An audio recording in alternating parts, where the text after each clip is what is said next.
Leadership isn't about having all the answers or doing everything yourself. It's about building trust, empowering others, and creating an environment where everyone can succeed. Welcome to Armed with Ambition. Today, we're exploring one of leadership's most essential and sometimes most challenging aspects: trusting your team. Together, we'll explore what it takes to overcome micromanaging tendencies, empower your team, and lead with confidence. Let's get started.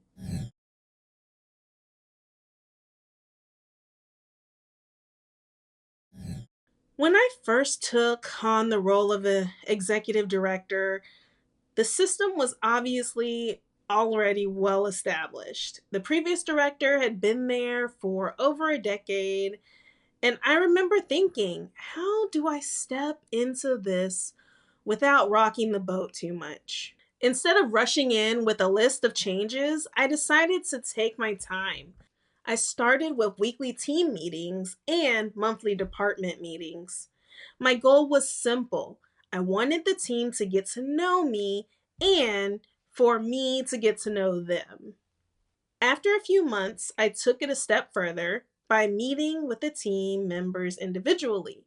I asked questions, gathered feedback, and really tried to understand their perspectives. Some of the changes I proposed were ambitious, I'll admit, and not all of them worked out. But here's what made the difference: I prioritized transparency. I explained why I thought the changes were essential, and when feedback or research showed they weren't as necessary as I thought, I was willing to shelf them and move on to the next priority. By listening and being upfront about my plans, the team understood that I wasn't there to micromanage. I was there to help us prioritize what mattered most, and in the process, we built something even stronger: trust. As discussed in the last episode, micromanaging can often stem from fear: fear of failure, the need for perfection, or even doubting your team's abilities. However, these behaviors can harm productivity and morale. Most of the time, you don't just wake up and decide to impose on others relentlessly. We respond to the feeling that being micromanaged in the past may have had on us, and we have like a habitual response to do the same, mainly to avoid that feeling again because we don't like it. How did it feel when it happened to you? I know when it happens to me, I feel incompetent and misunderstood. Like, why don't they understand that I can do this? That's really what pops in my head. Like, give me space, let me do my thing, back off.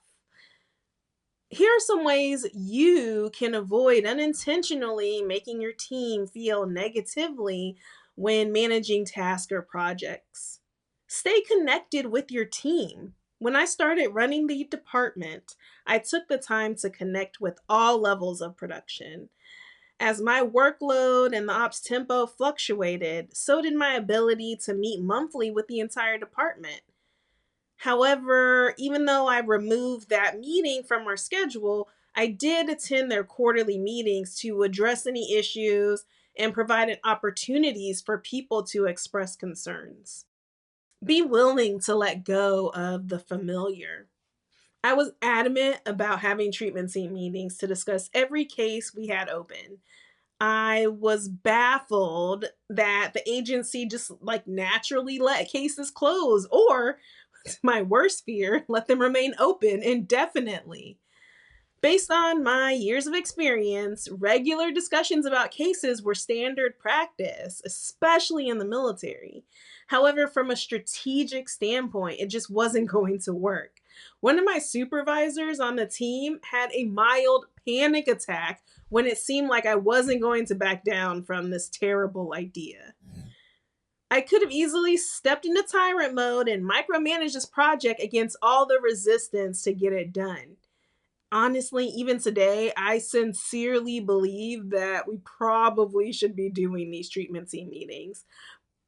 But just because in my head it makes sense to help us manage caseloads and cut down on time that the staff is spending with cases that aren't necessarily being utilized or maybe utilizing us too much.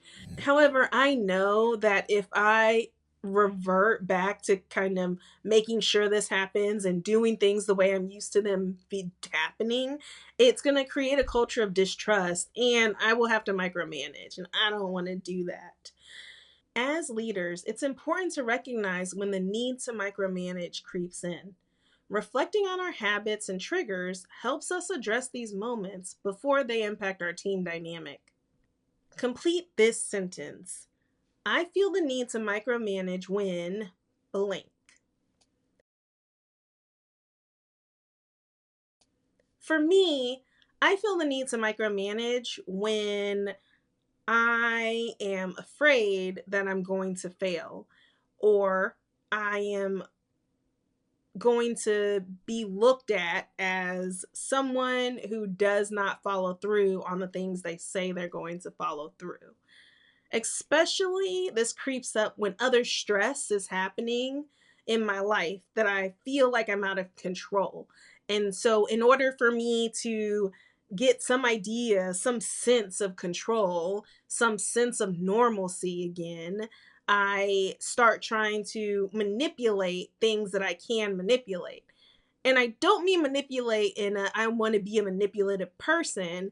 It means I want to kind of put things in place that I now have created all these safeguards around so that I can bounce back from any failure that happens or respond to anything that goes awry because I've thought of all of the options. I got plan A through Z, like it's a wrap if anything happens. And then that also leads to micromanaging because in this process, I've picked out based on the people who I work with, this person will probably respond this way. So if they do respond that way, I can do X, Y, and Z. Instead, oh, wait, I don't want them to respond that way at all. So what can I do to stop them from even feeling like they have an option to respond that way? It can get that micromanaging, that tedious of a thought process. And so this usually only happens when the stakes are high. I feel that if I fail, it's going to risk me losing something major, whether it's a job, whether it's the trust or respect of my supervisor, whether it's and it usually is like my own, because at this point, I'm not caring how the team feels by how I'm acting. I only care about my reward, how people will see me, if I've accomplished what I said I was going to do, not how other people will respond based on that. And so when I stop caring about how what I'm doing affects other people, that's when it's like, okay, Siobhan, snap out of it. Something's wrong. You're in trauma mode. How can I fix that? So for me, I guess to summarize, I feel the need to micromanage when the stakes are high and I don't have confidence in my ability to be resilient if I fail. I hope that helped. Understanding our tendencies is only part of the journey. Let's take a look at someone who exemplifies trust in their team, even under pressure. Join me as we dive into a powerful example of leadership under pressure.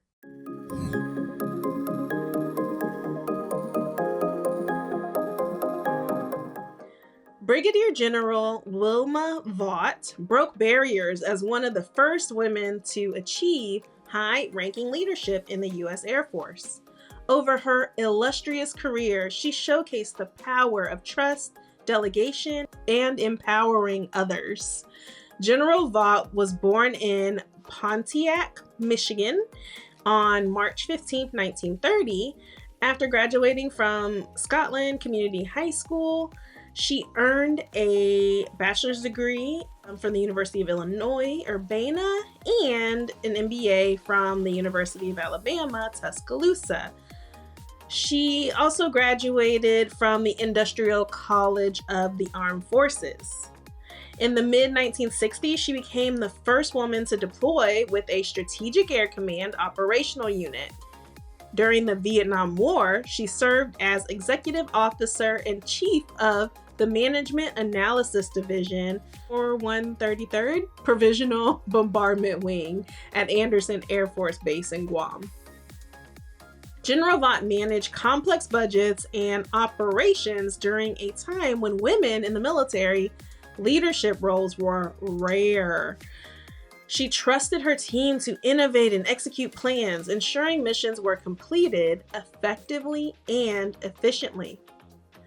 Despite the challenges of being a trailblazer in a male-dominated field, she focused on building respectful relationships. Her ability to trust and empower her team made her a successful leader and paved the way for future generations of women in the military. Though General Vaught retired in 1985, she continues to serve our community on the Military Women's Memorial Board.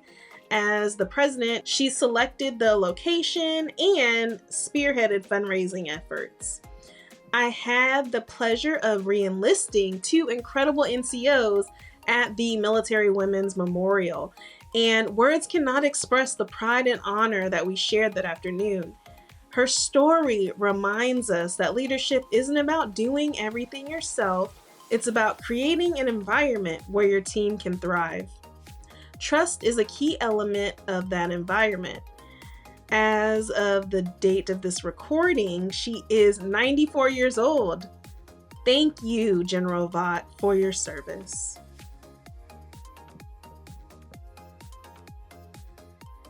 Many people believe it's up to the other person to be inherently trustworthy. Theoretically, trust is reciprocal, meaning it's the choice of the trustor, you, not the trustee, the person you want to trust. You have the power to decide to trust.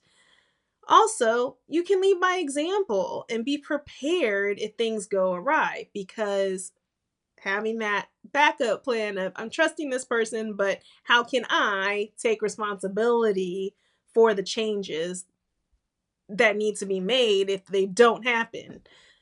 And being prepared if things go awry really help alleviate your need to micromanage and be on top of everything, and giving you also the opportunity to trust your team.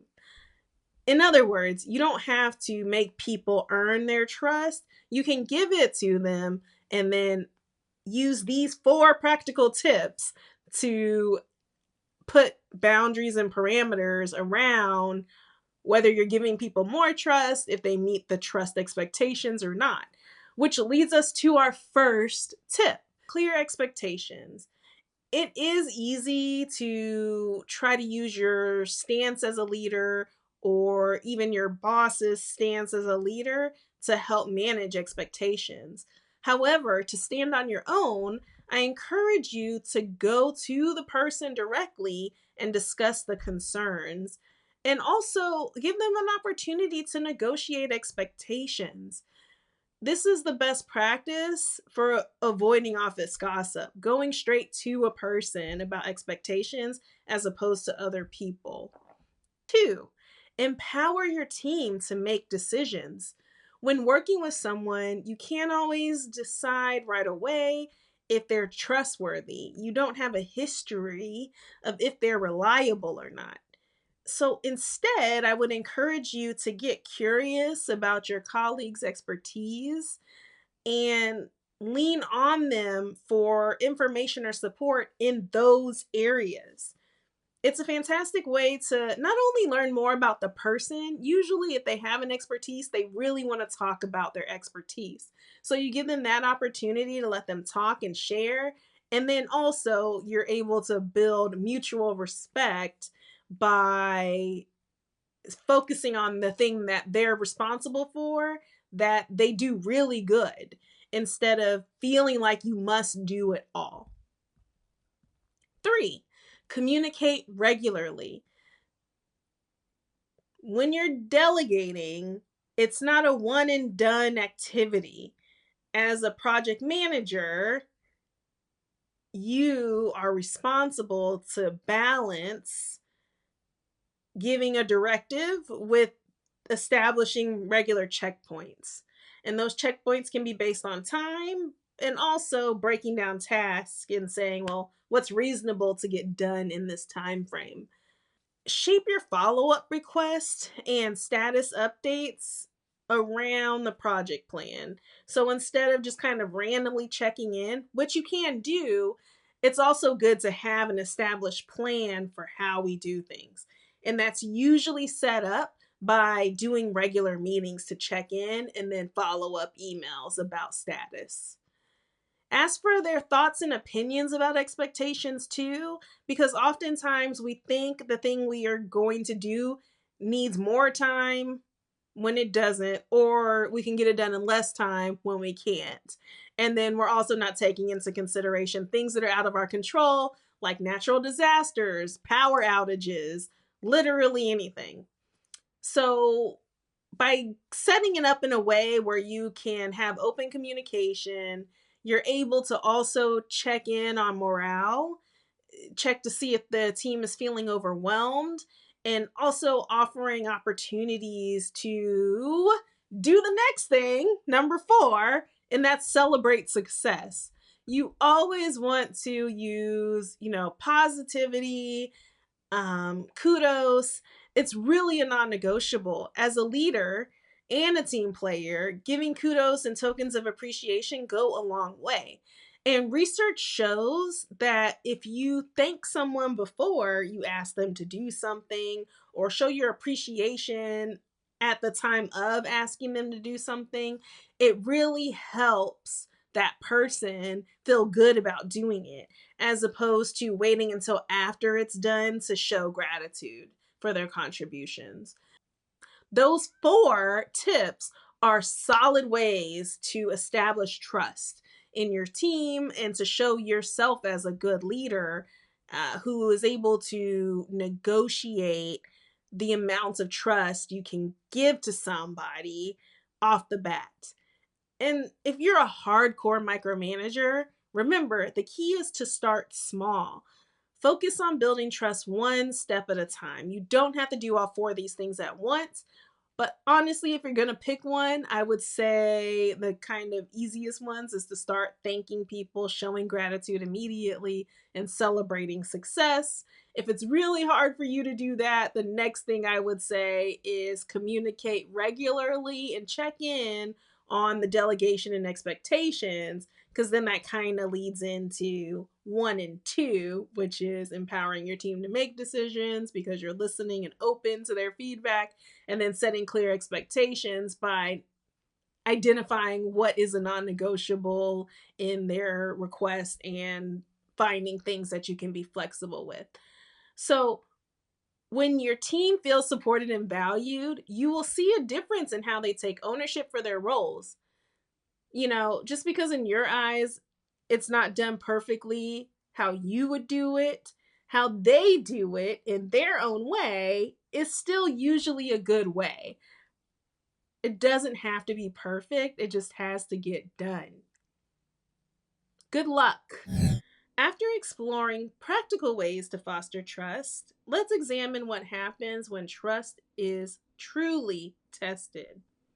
What would happen if you trusted your team 10% more? Think about it. We're not asking for 100%. We're asking for an increment of change, 10%. Share your thoughts and stories using the hashtag #TrustYourTeam. We might even feature your post in a future episode. Are you ready to take your leadership to the next level? Open Up and Lead Samantha Edition is a digital deck designed to help you uncover and overcome micromanaging tendencies, build trust with your team, and easily navigate leadership challenges. Leaders are already seeing results. They're transforming their teams, fostering trust, and confidently stepping into their power. Imagine having a tool that supports you in every leadership challenge. right at your fingertips. Looking for tools to strengthen your leadership? Visit www.openupandlead.com to start your journey toward confident, empowered leadership today. The Open Up and Lead Samantha Edition digital deck can help you identify micromanaging tendencies, build trust, and lead with confidence. Try it today. Trusting your team takes courage, but the results are worth it. Thank you for joining me today as we explored what it means to lead with trust. Next time, we'll look at building trust a little bit different with a concept called reciprocal thinking. I'm really excited to share this with you, so I can't wait to see you next time. Until then, take care. Where do we go from? Where do we go from here?